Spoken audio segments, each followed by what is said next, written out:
Good afternoon class, welcome in biology by Aakash Nigam. आज की class में हम स्पेशल लेक्चर देंगे क्लास 10th, 11th और 12th की जेनेटिक्स को लेके, और ये स्पेशली रिलेटेड है class 10th CBSE board term 2 से, क्योंकि टर्म 2 का जो सबसे पहला चैप्टर है वो क्या है उनका जेनेटिक्स। बहुत इजी चैप्टर है और उसमें बहुत ज्यादा बच्चों को कंफ्यूजन होती है, इजीली मार्क स्कोर कर सकते हैं बट मार्क नहीं मिलते। क्यों, वो हम आज समझते हैं। तो जेनेटिक्स की शुरुआत करने के लिए सबसे पहले हम कौन सा टर्म पढ़ेंगे, वो टर्म है heredity.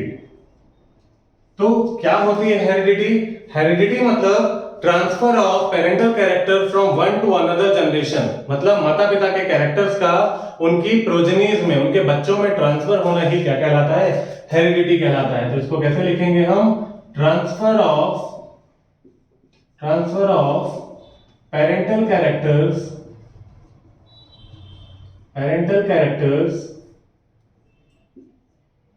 to their progeny is said to be heredity। माता पिता के कैरेक्टर्स का उनके बच्चों में जाना ही क्या कहलाता है? हेरिडिटी कहलाता है। कौन कौन से कैरेक्टर? जैसे हाइट, ये एक ऐसा कैरेक्टर है जो पेरेंट से बच्चों में जाता है। स्किन कलर, ये जो बेसिक कैरेक्टर्स होते हैं ये एक पेरेंट से उनके बच्चों में ट्रांसमिट होते हैं। बट किसी का मोटा होना, पतला होना, कोई भी ऐसे किसी भी बीमारी का होना लाइक कैंसर, ये सारी डिसीजेस जो होती हैं ये पेरेंट से उनके बच्चों में डायरेक्टली कन्वे नहीं होती। अब हेरिडिटी क्या होती है? Transfer of parental character from parent to their progeny. Main चीज, जो दूसरी चीज है जिसको हम क्या बोलते हैं? जेनेटिक्स, जो चैप्टर का नाम है। तो जेनेटिक्स क्या होती है? बायो की वो ब्रांच जिसके अंदर हम लोग स्टडी करते हैं हेरिडिटी की। The branch of biology that deals with the study of heredity is said to be genetics, या यूं कहें the branch of biology that deals with the transfer of parental character from parent to their progeny is said to be genetics. तो branch of biology that deals with study of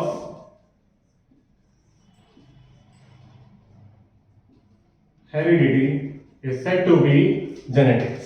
तो आप इसको open करके लिखना चाहें, branch of biology that deals with the study of heredity की जगह आप यूज कर सकते हो transfer of parental character from parent to their progeny, और इसको अगर क्लोज करोगे तो branch of biology that deals with the study of heredity. ये दो चीजें हैं जो आपको डेफिनेशन बिल्कुल क्लियर होनी चाहिए कि हेरिडिटी क्या होती है और जेनेटिक्स क्या होती है। अब जेनेटिक्स की बात आती है तो सबसे पहला नाम जो आता है जहन में वो होता है ग्रेगर जॉन मेंडल का। ग्रेगर जॉन मेंडल जो थे इनको हम क्या बोलते हैं? Father of genetics. Gregor John Mendel को क्या बोला जाता है? Father of genetics. ये कहां के रहने वाले थे? ये ऑस्ट्रिया के रहने वाले थे। इस चीज को ढंग से समझिएगा, ऑस्ट्रिया के रहने वाले थे, ये ऑस्ट्रेलिया के नहीं थे। और ये थे क्या? ये मॉन्क थे। मॉन्क मतलब होता है जो पादरी होते हैं, जो चर्च में फादर लोग होते हैं, उनको ही हम मॉन्क बोलते हैं। इन्होंने अपने एक्सपेरिमेंट के लिए एक प्लांट को सेलेक्ट किया और वो प्लांट कौन सा था? Garden pea. और गार्डन पी जो थी इसका नाम क्या था? Pisum sativum. हमेशा याद रखिएगा, यहां से आपका एक मार्क हमेशा डिडक्ट हो जाता है। क्यों? जब भी आप कोई साइंटिफिक वर्ड लिखते हो, साइंटिफिक नेम यूज कर रहे होते हो, तो एक साइंटिस्ट थे जिनका नाम था कैरोलस लीनियस या कार्ल वॉन लीनियस। उन्होंने एक बाइनोमियल नोमेनक्लेचर की टेक्निक दी थी। Binomial nomenclature.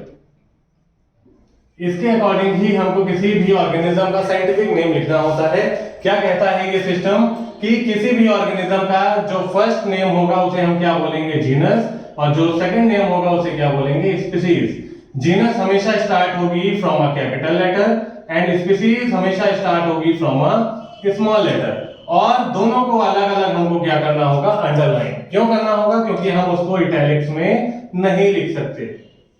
अगर आप कर्सिव राइटिंग लिखते हैं तो उसका मतलब ये नहीं है कि आप इटैलिक्स में लिख रहे हैं। अगर आप लिख रहे हैं दैट मींस आपको इसी रूल को फॉलो करना पड़ेगा। जीनस हमेशा कैपिटल से शुरू होगा, स्पीशीज हमेशा स्मॉल से शुरू होगा और दोनों अलग अलग अंडरलाइन किए जाएंगे जैसा हमने यहाँ पर किया हुआ है। Pisum, then sativum, P is always started with a capital, S is always started with a small and both have to be underlined separately. इसके बाद अगर बात की जाए तो जो मेंडल के गार्डन ट्री को सेलेक्ट करने का रीजन, ये क्वेश्चन आ जाता है कि why Mendel have selected the garden tree only, क्यों उन्होंने मैंगो ट्री को नहीं ले लिया। तो तीन मेन रीजन है। पहला रीजन क्या था कि इजी था ये कल्टीवेशन में, इजी टू ग्रो, इसको आराम से हम गार्डन में ग्रो करा सकते थे। दूसरा सीजनल क्रॉप थी, आराम से हमको एक सीजन में क्रॉप मिल जा रही थी। और तीसरा मेन रीजन था कि इसके अंदर 7 पेयर कंट्रास्टिंग कैरेक्टरिस्टिक्स प्रेजेंट थे। कंट्रास्टिंग कैरेक्टर मतलब 7 पेयर अपोजिट कैरेक्टरिस्टिक्स प्रेजेंट थे जो मेंडल को अपनी स्टडी के लिए चाहिए थे।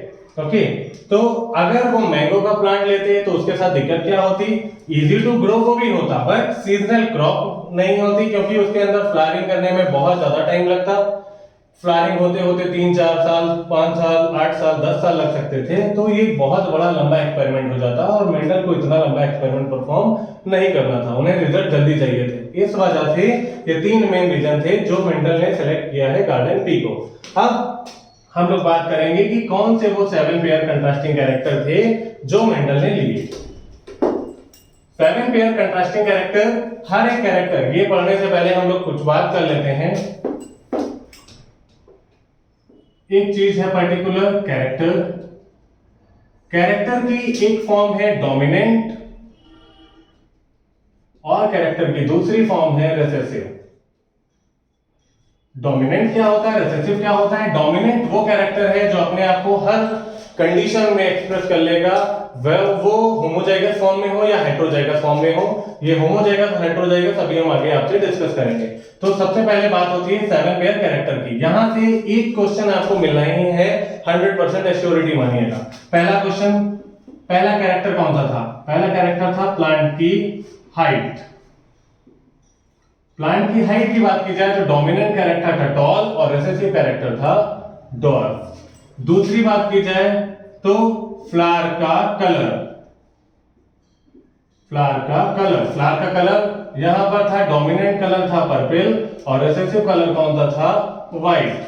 तीसरी बात की जाए अगर फ्लावर का कलर है तो फ्लावर की पर्टिकुलर पोजीशन भी होगी कि फ्लावर लगता कहां पर है। एक पोजीशन थी डोमिनेंट वाली एक्सिलरी और रिसेसिव वाली कौन सी पोजीशन थी, टर्मिनल। अब बच्चे कंफ्यूज हो जाते हैं किस चीज में कि डोमिनेंट पोजीशन कौन सी है और रिसेसिव कौन सी है। तो आप याद कैसे रखेंगे, ए के पास में डी आ रहा है और आर के पास में टी आ रहा है, तो रिसेसिव कंडीशन कौन सी होगी, टर्मिनल वाली होगी। डोमिनेंट कंडीशन कौन सी होगी, एक्सिलरी वाली होगी। उम्मीद है ये सब आपको बिल्कुल क्लियर हो रहा होगा। अब फ्लावर पोजीशन के बाद जो चौथी चीज थी वो थी पॉड। पॉड क्या होती है, जो मटर की फली होती है जो इस समय आप देख रहे हैं उसे हम पॉड बोलते हैं। तो पॉड का शेप, पॉड दो तरह की हो सकती है, डोमिनेंट में आएगा आपका इन्फ्लेटेड और रिसेसिव में आएगा आपका कंस्ट्रिक्टेड। अब इन्फ्लेटेड और कंस्ट्रिक्टेड का मतलब क्या है, एक फली कुछ इस तरीके से मटर की मिलेगी आपको और एक फली कुछ इस तरीके से मिलेगी। तो ये जो फली है दिस इज कंस्ट्रिक्टेड, ये जो फली है ये क्या है, इन्फ्लेटेड। पॉड शेप के बाद पॉड कलर भी होता है आप जानते हैं, और इस समय जो मटर आपको मिल रही है वो नई है तो इस वजह से वो किस कलर की आ रही है, ग्रीन कलर की आ रही है। तो डोमिनेंट कैरेक्टर कौन सा है, ग्रीन है। रिसेसिव कौन सा हो जाएगा, येलो हो जाएगा। देन पॉड की बात होगी तो पॉड के अंदर क्या मिलेंगे, सीड मिलेंगे। तो पहली चीज होगी सीड का शेप। तो सीड का शेप की बात करें तो सीड दो तरह के हो सकते हैं। पहले सीड हो गया राउंड जो डोमिनेंट कैरेक्टर है और दूसरा हो गया रिंकल्ड जो रिसेसिव कैरेक्टर है। अब सीड के शेप के बाद की बात की जाए तो लास्ट है सीड का कलर। हमेशा याद रखना, बहुत कंफ्यूज हो गए कि पॉड का कलर ग्रीन है तो सीड का कलर क्या होगा। तो ये याद रखना जो पॉड का कलर है उससे जस्ट उल्टा सीड का कलर होगा। यहां पर ये ग्रीन है तो ये क्या हो जाएगा, येलो हो जाएगा, और यहां पर ये येलो है तो ये क्या हो जाएगा, ग्रीन हो जाएगा। आप सबको ये सारी चीजें समझ में आ जानी चाहिए बहुत आराम से। एक बार फिर से देखते हैं, प्लांट की हाइट टॉल, डोमिनेंट कंडीशन है रिसेसिव, डॉफ कंडीशन है। फ्लावर का colour purple and white. Flower की पोजीशन एक्सिलरी और टर्मिनल याद रखने का सिंपल तरीका, ए के पास डी है, आर के पास टी है। पॉड का शेप इन्फ्लेटेड और कंस्ट्रिक्टेड। पॉड का कलर ग्रीन और येलो। सीड का शेप राउंड और रिंकल्ड एंड सीड का कलर येलो और ग्रीन। ये 7 पेयर कंट्रास्टिंग कैरेक्टर थे जो गार्डन पी में अवेलेबल थे, जिस वजह से ये एक रीजन था जिस वजह से मेंडल ने पी प्लांट को सेलेक्ट किया था अपने एक्सपेरिमेंट के लिए। अब बात की जाएगी कुछ टर्म्स की जो इंपॉर्टेंट है जेनेटिक्स को पढ़ने के लिए। इन टर्म्स को हम लोग क्या बोलते हैं? इन टर्म्स की स्टडी कहलाती है टर्मिनोलॉजी। टर्मिनोलॉजी, जब टर्म्स की स्टडी की जाती है किसी भी चीज के बायो के अंदर तो उन्हें हम टर्मिनोलॉजी बोलते हैं। तो पहला टर्म क्या है? जैसा अभी हमने बात की डोमिनेंट। तो डोमिनेंट क्या होता है? डोमिनेंट वो कंडीशन है जो अपने आप को हर कंडीशन में एक्सप्रेस करेगी। मतलब अगर वो होमोजाइगस फॉर्म में है या हेटेरोजाइगस फॉर्म में है। होमोजाइगस हेटेरोजाइगस क्या होता है वो भी हम बात करते हैं। Dominant condition that can express itself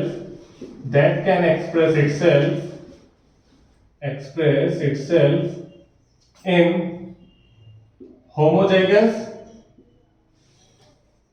as well heterozygous condition।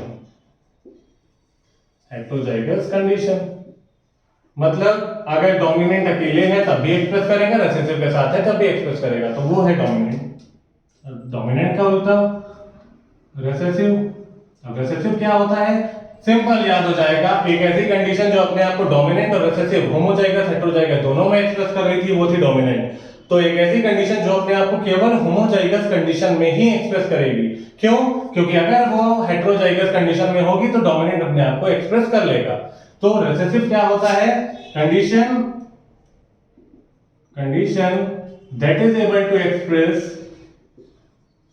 that is able to express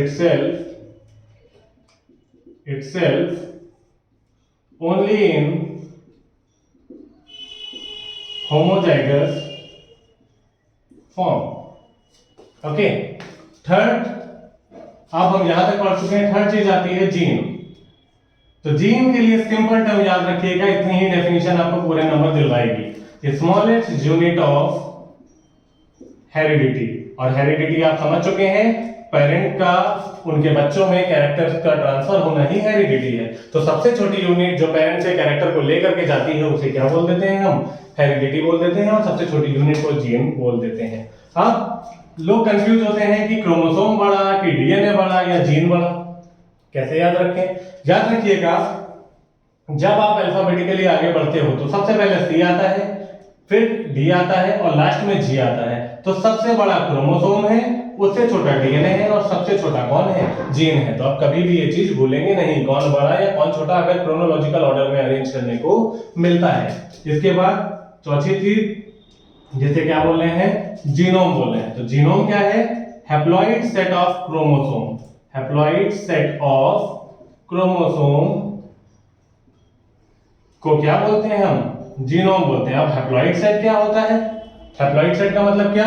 इंसान के अंदर 46 क्रोमोसोम होते हैं ह्यूमन में, तो जो 23 क्रोमोसोम होंगे इनको क्या बोलते हैं? हम जीनोम बोलते हैं। अभी इसके बारे में पूरी बात करेंगे आगे। अब नेक्स्ट जो आपका टर्म है वो है होमोजाइगस। फिफ्थ टर्म है आपका होमोजाइगस। और एक कंडीशन है, इससे पहले होमोजाइगस से पहले हम लोग पढ़ लेते हैं एलील। एलील क्या होती है? सिंपल याद रखेंगे आप, alternate form of genes. Alternate form of genes को क्या बोलते हैं? हम एलील बोलते हैं। वो एलील एक जैसे भी हो सकते हैं, डिसिमिलर भी हो सकते हैं। जैसे ये भी एक एलील है, ये भी एक एलील है और ये भी एक एलील है, तो ये एलील कहलाते हैं। अब होमोजाइगस क्या होता है? जब दोनों जीन एक जैसे हैं। जैसे ये दोनों कंडीशन माने capital T and small T, ये क्या है? होमोजाइगस है। और अगर यहां पर बोल दिया जाए हेटेरोजाइगस क्या है, तो हेटेरोजाइगस जब दोनों जीन अलग अलग हों, जैसे कैपिटल टी स्मॉल टी, इसको क्या बोलते हैं? हेटेरोजाइगस। नाम नहीं क्लियर है? हेटेरो मतलब डिसिमिलर। तो जो डिसिमिलर जीन एक साथ है तो हेटेरोजाइगस है, सिमिलर एक साथ है तो होमोजाइगस है। अगली चीज दो लास्ट टर्म है जो इंपॉर्टेंट है। 7th टर्म आपका आएगा फिनोटाइप। फिनोटाइप से याद रखिएगा external appearance of any organism. मान लीजिए अगर हम इस इंक को लिख रहे हैं, यहां पर हम कुछ भी लिख रहे हैं, तो ये आपको किस कलर का दिख रहा है? ये ब्लैक दिख रहा है। तो ब्लैक उसका एक्सप्रेशन है, फिनोटाइप है। बट ये ब्लैक कौन सी इसमें हमने डाई यूज की है, जिस डाई की वजह से है वो उसका क्या है? जीनोटाइप है। एक इंसान लंबा है वो हमें दिखाई दे रहा, बट वो कौन से जीन की वजह से लंबा है वो हमें नहीं दिख रहा। कोई फेयर है या कोई डार्क है वो हमें एक्सटर्नली विजिबल है, बट कौन से जीन की वजह से वो फेयर या डार्क है वो हमें विजिबल नहीं है। तो जिस भी जीन की वजह से रिस्पॉन्सिबल होता है वो पर्टिकुलर फिनोटाइप, वो क्या कहलाता है? उसका जीनोटाइप। और जो भी चीज हमको बाहर से दिख रही होती है वो क्या होता है? उसका फिनोटाइप। तो एक्सटर्नल अपीयरेंस, एक्सटर्नल या फिर आप इसको क्या बोलोगे? Physical appearance of any organism. ठीक। और the particular gene that is responsible for the expression of phenotype, वो जीन जो बनाते हैं फिनोटाइप को उन्हें क्या बोलते हैं? हम लोग जीनोटाइप बोलते हैं। अब इसके बाद की बात करते हैं। लॉज को मेंडल ने 3 दिए थे, बट आपके सिलेबस में टर्म 2 में केवल 2 मेंडल के लॉज को दिया गया है। तो पहला लॉ है लॉ ऑफ डोमिनेंस और दूसरा लॉ है law of segregation. Okay, so first की बात करें, that is law of dominance की बात करें।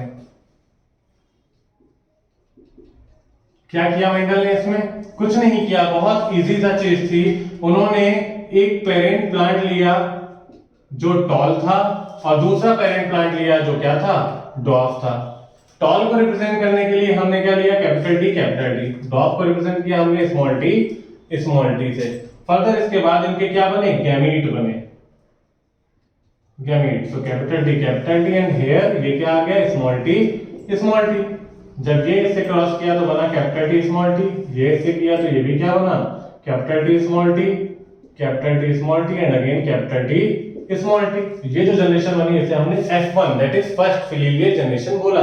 तो ये एक होमोजाइगस फॉर्म थी, ये भी एक होमोजाइगस फॉर्म थी। बट जब हम अभी टर्म्स को डिस्कस कर रहे थे तो हमने बताया डोमिनेंट वो कैरेक्टर है जो अपने आप को हर कंडीशन में एक्सप्रेस करेगा, वो whether it is present in homozygous और हेटेरोजाइगस फॉर्म। तो यहां पर ये सब हेटेरोजाइगस हैं, बट आप जानते हैं कि डोमिनेंट वो होता है जो अपने आप को हर कंडीशन में एक्सप्रेस करता है। तो ये सारे प्लांट क्या हो गए? टॉल हो गए। और कैसे टॉल हो गए ये सारे प्लांट? हेटेरोजाइगस टॉल हो गए। उम्मीद कर रहे हैं ये एक्सपेरिमेंट बिल्कुल क्लियर होगा। तो आप कैसे लिखेंगे? When Mendel made a cross between a dominant and a recessive homozygous plant, then in F1 generation all the plants will become heterozygous tall. Then after इसके बाद जो दूसरा लॉ था that is law of segregation. segregation में क्या किया? 2 F1 plant को Mendel ने सेलेक्ट किया और 2 F1 के बीच में कैपिटल टी स्मॉल टी, ये F1 प्लांट थे, इनके गैमीट बनाए कैपिटल टी। अब जब इनका क्रॉस किया गया capital T small T and the end small T. ये जो जनरेशन मिली ये कौन सी मिली? F2 मिली। नाम ही था लॉ ऑफ सेग्रीगेशन। सेग्रीगेशन का मतलब होता है सेपरेट होना, अलग होना। फर्स्ट जनरेशन में सब मिक्स हो गया था, सारे प्लांट टॉल हो गए थे, लेकिन सेकंड जनरेशन में ये होमोजाइगस टॉल मिला हमें। होमोजाइगस टॉल मिला। 2 प्लांट कैसे मिले हमें? हेटेरोजाइगस टॉल मिले। और एक प्लांट क्या मिला? रिसेसिव मिला। वाई हम इसको होमोजाइगस नहीं बोल रहे या हेटेरोजाइगस नहीं बोल रहे? क्यों? क्योंकि रिसेसिव अपने आप को केवल एक ही कंडीशन में एक्सप्रेस करता है और वो कंडीशन होती है होमोजाइगस। तो जो कंडीशन अपने आप को केवल एक ही कंडीशन में एक्सप्रेस कर सकती है उसके लिए हम ये होमो या हेटेरोजाइगस टर्म नहीं लगाते। बट क्योंकि डोमिनेंट कंडीशन अपने आप को दोनों कंडीशन में एक्सप्रेस कर रही है, तो यहाँ पर एक प्लांट हमें मिला होमोजाइगस टॉल, 2 प्लांट हमें मिले हेटेरोजाइगस टॉल और एक हमें मिला रिसेसिव। ठीक। अब हमने अभी बात की थी आपसे फिनोटाइपिक और जीनोटाइपिक रेशियो की, यहां से आपको क्वेश्चन मिलता है। तो पहला इसका हम क्या पढ़ रहे हैं? Phenotypic ratio. तो फिनोटाइपिक एक्सटर्नल अपीयरेंस के अकॉर्डिंग होता है, बताया था। एक प्लांट आपको टॉल दिख रहा है होमोजाइगस, और 2 हेटेरोजाइगस और एक रिसेसिव, तो 3 प्लांट टोटल क्या दिख रहे हैं आपको? टॉल। वो होमो है या हेटेरो है वो अलग बात है, बट ये टॉल है, तो इसके लिए रेशियो क्या मिलेगा आपको? 3:1। और दूसरी चीज है जीनोटाइपिक, तो कौन से जीन की वजह से वो एक्सप्रेशन है, तो इसको आप याद रखेंगे 1:2:1। ओके, तो यही मेंडल के लॉज थे। मेंडल ने प्लांट क्यों सेलेक्ट किया, मेंडल ने कौन से 7 पेयर कैरेक्टर लिए, यहां से क्वेश्चन प्लस मेंडल के लॉज जो होते हैं, ये सारे क्वेश्चन आपके एग्जाम में आते हैं। इसके बाद कुछ चीजें बची हुई हैं, क्या एक्वायर्ड ट्रेट्स होते हैं, क्या इनहेरिटेड ट्रेट्स होते हैं, सेक्स डिटरमिनेशन क्या होता है, ये सारी चीजें हम अपनी नेक्स्ट वीडियो में डिस्कस करेंगे। उम्मीद कर रहे हैं जितना भी आज की क्लास में डिस्कस किया गया है वो सब आपको क्लियर है। प्लीज इसको पूरा पढ़ें, लाइक करें, शेयर करें, सब्सक्राइब करें, और कोई भी इसमें इश्यू है, कोई भी चीज पर्टिकुलर समझ में नहीं आ रही तो उसके रिगार्डेड आप कमेंट करें, उसकी क्वेरी को आपको सॉल्व किया जाएगा नेक्स्ट वीडियो में। Thank you class.